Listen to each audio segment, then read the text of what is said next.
Hi, it's Kerry and welcome to Tomatoes and Tulips. Today I just thought I would show you my seed storage boxes. So I've seen online lots of fantastic ideas for seed storage, but I thought I would show you sort of my budget way of storing seeds until maybe one day I can afford one of those fantastically posh clear boxes with all the little boxes inside and label it all up nice. Mine aren't like that at all. That's not how I store my seeds.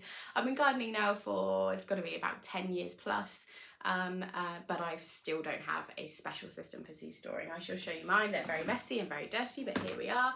This is life. So this is the box. It's a really cheap IKEA box. And the reason I chose the white one is because I didn't want it to attract too much sunlight. So although most of the things I have are black boxes and stuff like that, I chose the white one because from what I've read, white is better if it's anywhere in the warm.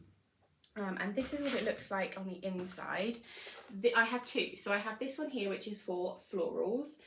And then I have another box just like this, which I will show you, which is for all the edibles. So in here, what you'll notice is one side, if I hold it up here, this side here is all of the unopened seed packets.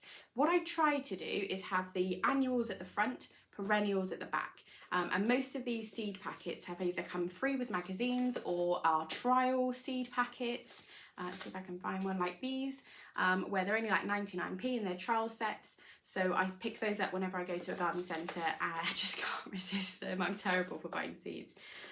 So yeah, so I try and keep the annual and the perennial of the new seeds on this side. This side is open seed packets. So whenever I've then opened the seed packet, to make sure that I don't, I always check this side first. So I try not to open the same seed packet twice if I can. However, there have been occasions when I do that. And when I do that, I do this little clip at the top. Now, obviously I've sown marigolds numerous times, but I've ended up opening more than one packet. It might be because it's a different variety of the same plant, and that's why then I have to open multiple packets. But I just use these little clips, they're little clips like this, on the tops of the packets, and then I keep all of those open ones on the side. And once they're then open, I try to sow these ones before I open more. Obviously, if I'm trying different varieties of flowers and seed, that becomes a little bit more difficult because then I need to, and I want to try something different, then I will dive into the unopened ones. I don't take much notice of the dates, though it is recommended that you do, so that you don't sort of waste your seeds. So one tip would be you could go through, have a look at the dates and try and use up the ones with the earliest expiry date or best before date on the seeds. But personally, I've had success with most seeds, so I'm not worried too much. Here is a pot of labels. Some of them are already written on, some of them are blank, and then I have a permanent pen in there. This is my magic rooting powder. Absolutely love this stuff. These are actually water butt tablets to stop the water butt smelling, because we've got two water butts collecting water from the house and also the conservatory, and we noticed one year that they were particularly smelly, so we bought the these, which are tablets, and it stops them smelling so bad. So that's what those are. So this is my flower seed storage all in there. And I shall now grab my second box, which is all of the edibles. So again, just another basic box. This one is definitely not as tidy. Now, should I tidy it before I show you, or shall I just sort of potter it a little bit and then let you see? Okay, I'll be honest, it's really not very tidy, this one, but you can still see the basic idea of what I've got going on here. If I move that to the back, it becomes a little bit more tidy. So if I turn around this way, you'll see the clips on the top are where I have put the different items together. So it will be different varieties. So this is obviously radish, and I've got things like this one here. Then I've got the white icicle radish underneath. And again, I try and use up the opened ones first. I don't know how celery's managed to get in there. Celery with my radish, I need to sort that out. And then obviously there's seeds I collect myself as well, so I put those in with it.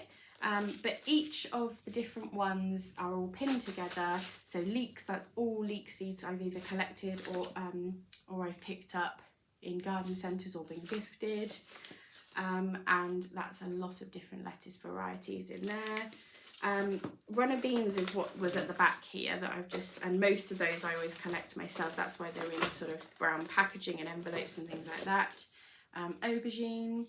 I'm always open to trying different brands, so that's why there's a real mix of brands when it comes to the seeds that I've got. Cucumbers, again, lots of different brands and different varieties. There'll be pickling cucumbers, there will be greenhouse only cucumbers, outdoor cucumbers, but it will be pinned together so that when I'm looking to sow cucumbers, they're all together, and I just find it easy. So that, hopefully you can see that, that is my box of the edibles. That includes herbs in there as well. So if you saw anything that looks a bit floral, like this one, which is actually a brand new one, the first time I'm sowing it this year, I shall show you the seedlings.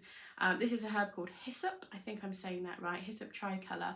So not only does it look beautiful, but apparently there are some medicinal benefits to that herb, and it's good for making tea, according to the research I've been doing recently.